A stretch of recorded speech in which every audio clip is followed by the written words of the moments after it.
Stay in the house and throw the ball in him. Any matchups in this particular game that you gonna keep an eye on? The run defense for the Packers against DeMarco Murray. If DeMarco Murray and that offensive line can establish their self, that is going to be the key thing in this game, because that'll enable Dallas to keep the ball out of Aaron Rodgers' hands, and it'll allow them to be able what they've been doing all year long, which is feeding Murray,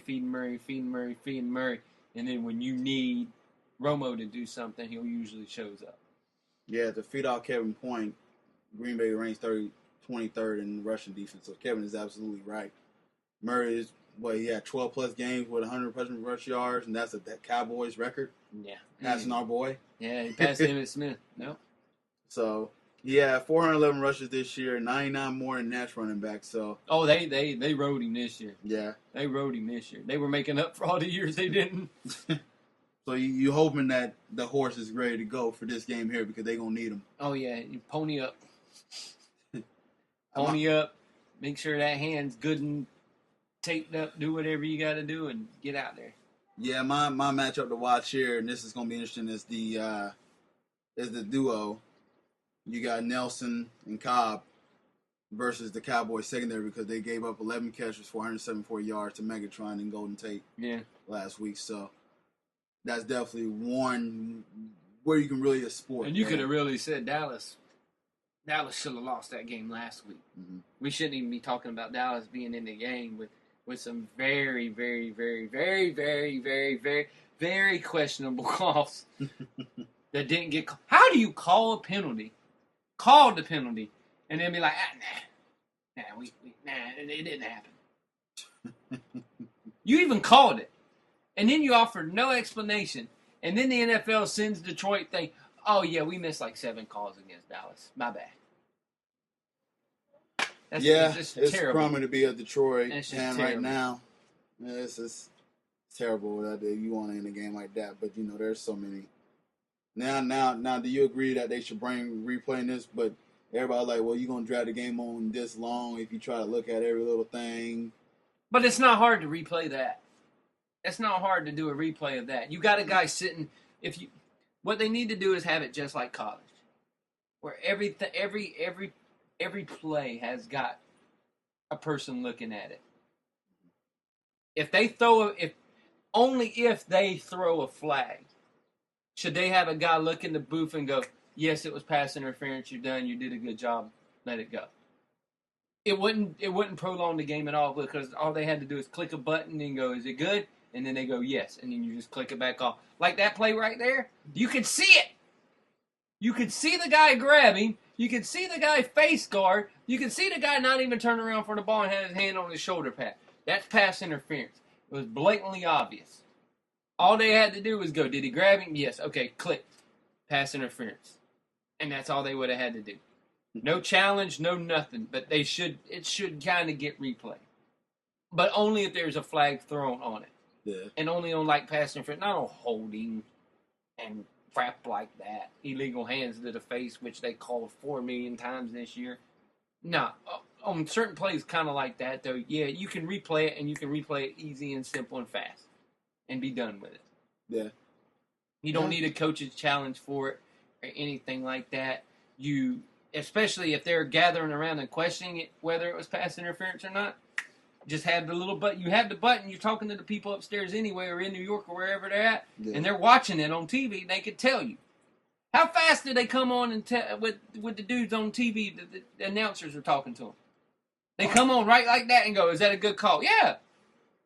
That's all they got to do is have that guy looking at it and go, "Yeah, it was good. You're good to go. Call the penalty." That's all they have to do. It'd be plain and simple, easy. I tell you what, it does sucks, man. I'm gonna just be honest with you. I didn't feel like seeing the Lions get beat again in Lambeau. I'm just going. I know it sucks for I'm being just. The Lions wouldn't have went to Lambeau. Oh, you know what? Yeah, you're right. The Lions would have went to. Oh yeah. Seattle. They would have went to Seattle. Yep. And Carolina would have went to Lambeau. So that would have been a different matchup. Yep. So, all right, my apologies, but anyways, it's okay. The intrigue here for Dallas is just kind of. I just want to see how far this miracle will go. But let's go on to the picks here, and I want to see what you got here. Go ahead and make your pick. Oh, this is the one game I've been having trouble on because I'm still worried about Aaron Rodgers' calf. That's my big thing. I'm worried about his calf. I'm worried about DeMarco Murray's hand. So there's two big things that I'm worried about that I just don't know where to go. But one of these games always has an upset, or I'm gonna pick the Dallas Cowboys to actually beat the Green Bay Packers. I'm picking Dallas. Man, we agree everywhere, don't we? Oh my God! This is a 4-for-4 thing right here, and I'm with you. This, besides that obvious blatant penalty that was missed, this there's always like a team that has like that one that has the look of a miracle run, and that luck on their side and everything. You always get that one call or the one play that wasn't supposed to happen. Yeah. I don't know here, but I just have an odd feeling about Dallas here, man. And this is a team that looked completely different in the last few weeks in the regular season. Even before them, they're Bizarro Dallas. Yeah, exactly. They're Bizarro Dallas. They look completely different than they usually do. Even though that miss was called, they did come back. Which in this game they did come back there. This team they run the ball pretty well. They got a dominant receiver. Tony Romo's playing on top of his game. A defense that's playing real inspired right now. This team is scary, man. And then the fact that they already beat. I know they didn't have old boy Wagner there, Bobby Wagner, or Bennett there. They didn't have Bennett or Wagner. And they're missing somebody. I think somebody else got hurt. They were missing. I think Cam Chancellor was out. Chancellor was out, but they're missing. They're missing a defensive tackle now in the playoff. I forgot. I saw that somewhere. I can't remember the name. That he's hurt though. No, that's Carolina's defensive tackle that's going to be out of the game. Is it? I thought Seattle's got everybody up. Okay. Carolina's going to be down a defensive tackle for this game, which is bad news for them because they're going to get run on. This Dallas team is, I'm telling you, man, they're damn near scary. And they have that look. They have the look of they have that every year. You always look at the one lucky team like the Giants and stuff like that, and this is that one team that. I'm saying this here. I won't be surprised, and you probably agree too that we don't know what happened. I'm just gonna say it, but this is a team that they can make to the Super Bowl, just based on just the odds. So this is just my opinion, everything like that.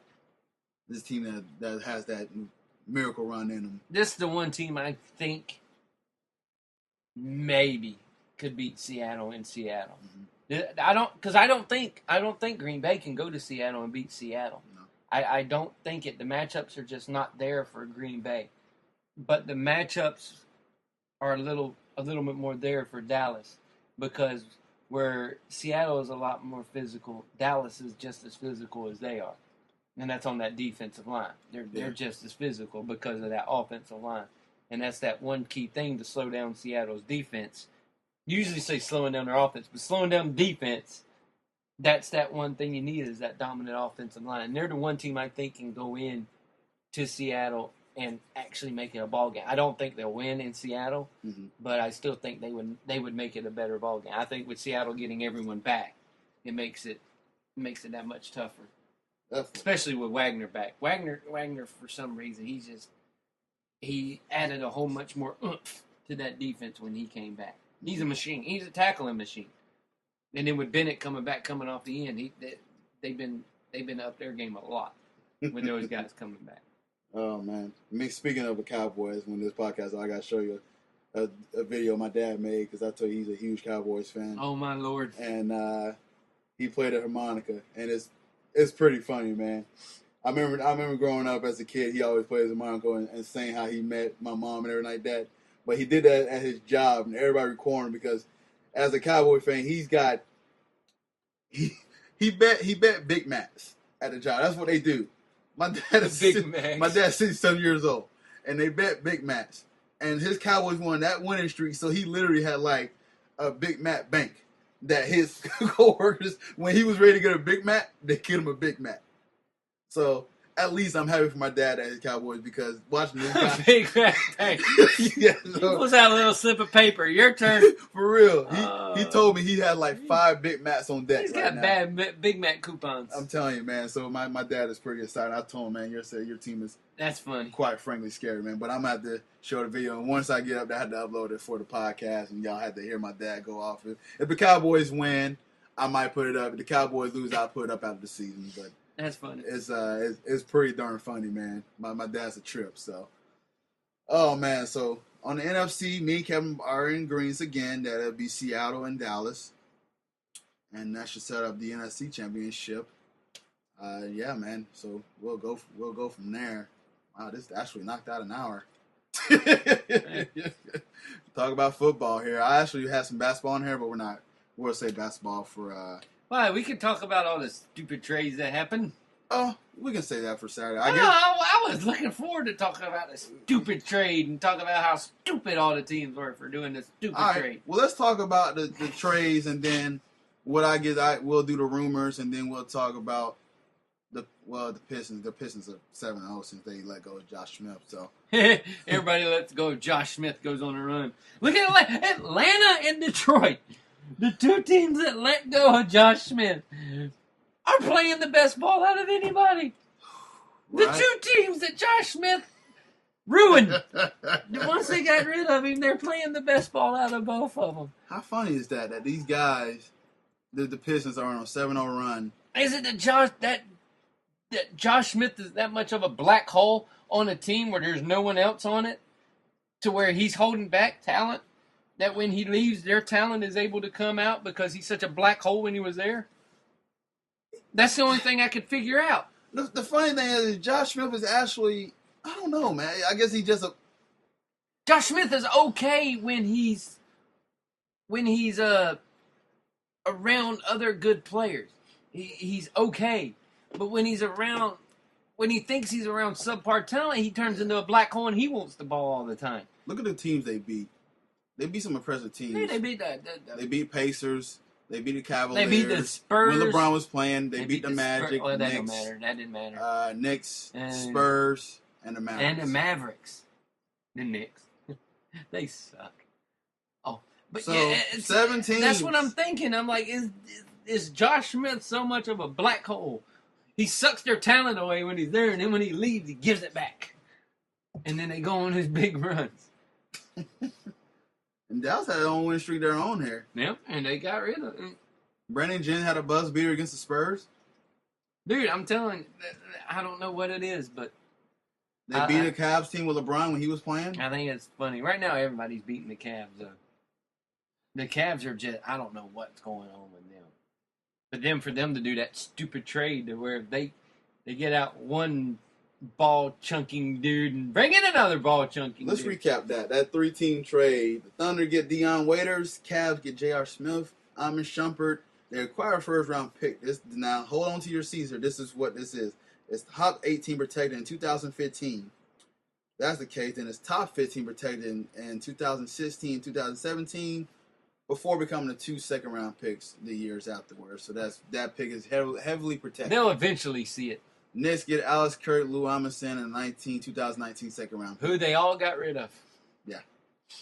So this is a whole mess here, and I mean the only thing for the Cavs, they get Shumpert, they need defense on the wing, but they also need defense in the interior. They actually come and then they trade for Timofey Mozgov for Oh, 2 first rounds to the Denver Nuggets. Oh my God. So I mean, what are your Cavs doing here? Can they really? Not my Cavs. Not your Cavs. Not my Cavs. And then LeBron. My Cavs are in jeans right now. and the LeBron is rehabbing in Miami right now.